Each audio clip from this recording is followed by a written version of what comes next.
zivistanên berfenpara, biharên bi kulîlkên bindara.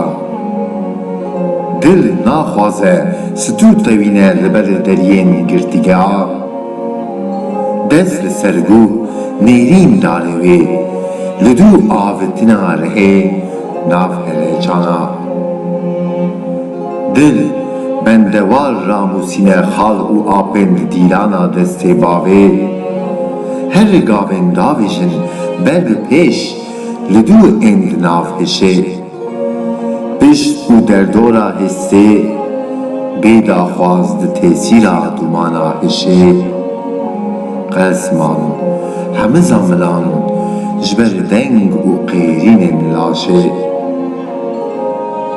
Ger govenda ber bidivin hêvîdarê xemsere, lê dengên li nav dilê reş û weke tirşê.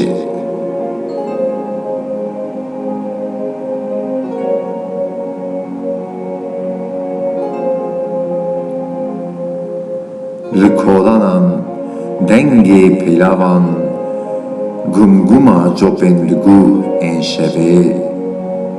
Sêrkên tevlî hev diguherin rengê ji ber dil êşê.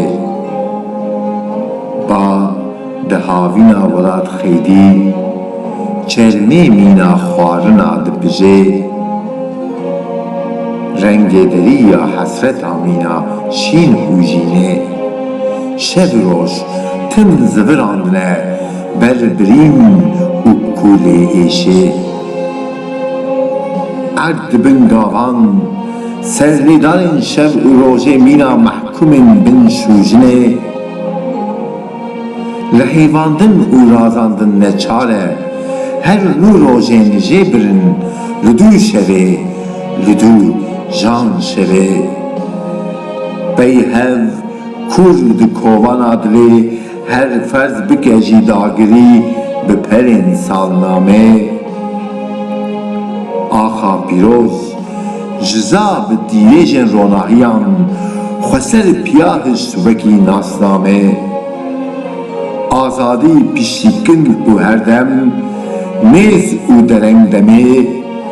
Bi biriqandinê me bixel hişt ramûzkerê hildarê dila jînê.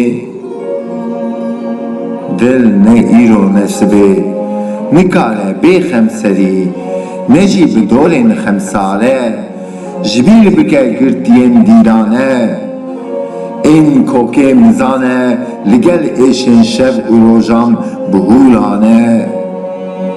Bi hêsên însanî, bi rahatî, dil nermane, her sal û salname. Bi ji rihê azadî pê dildane û hev jînane.